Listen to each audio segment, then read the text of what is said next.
Hi everyone, welcome back to my channel Study with Aditi.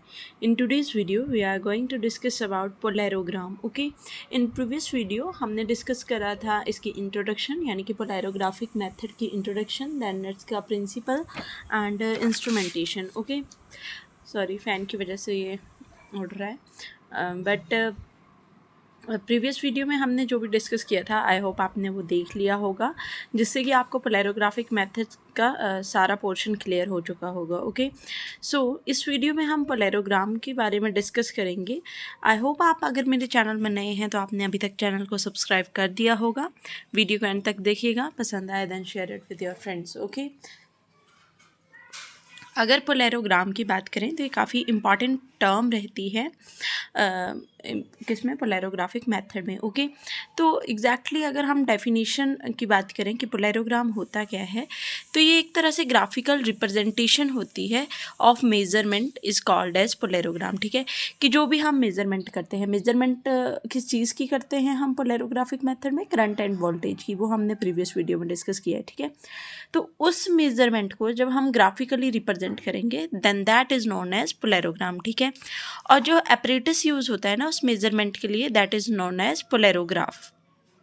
तो ये दो terms है, पोलैरोग्राफ एंड पोलैरोग्राम, आपको कंफ्यूज नहीं होना है इनमें. ठीक है, तो सिग्मोइड शेप इसमें एक होती है, that is current voltage curve, और वही हमारे पास क्वालिटेटिव और क्वांटिटेटिव एनालिसिस परफॉर्म करती है. ठीक है, पोलैरोग्राफ अगर इंक्रीज़ होगा, यानी कि जो एपरेटस यूज़ करें मेजरमेंट के लिए, अगर वो इंक्रीज़ करेगा अप्लाइड वोल्टेज को as steady rate and records the current voltage curve called polarogram. ठीक है, जैसे मतलब जो पोलैरोग्राफ होगा ना वो अप्लाइड वोल्टेज को इंक्रीज़ करेगा, और जो पोलैरोग्राम होगा वो रिकॉर्ड करेगा करंट वोल्टेज कर्व में जो डिफरेंस आएगा. ठीक है, तो यहाँ पर आप इस ग्राफ को देख लीजिए, क्योंकि पोलैरोग्राम में जो इम्पॉर्टेंट है दैट इज़ ग्राफिकल रिप्रेजेंटेशन, किसके बीच में, करंट और पोटेंशियल या वोल्टेज के बीच में. ठीक है, तो यही चीज़ हम यहाँ पे बात कर रहे हैं.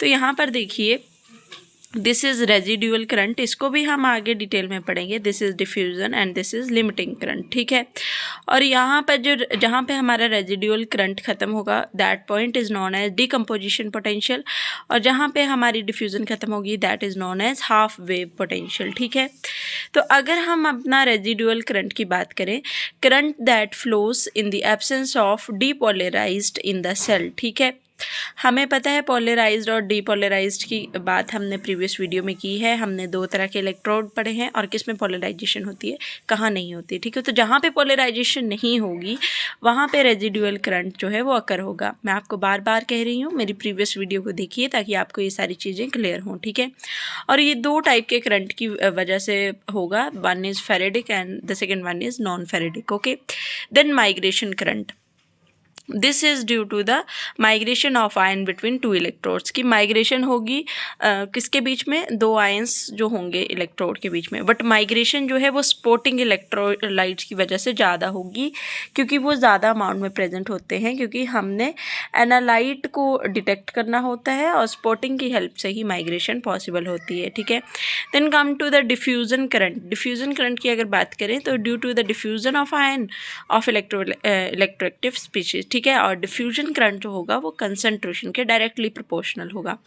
सो ये काफ़ी इंपॉर्टेंट टॉपिक है, बट इंस्ट्रूमेंटेशन या प्रिंसिपल के साथ बेसिकली आपसे एक टर्म 4 या 5 मार्क्स में पूछ ली जाती है एंड दैट इज़ पोलैरोग्राम. तो आप इसमें थोड़ा कंफ्यूज हो जाते हैं कि व्हाट टू राइट इन पोलैरोग्राम.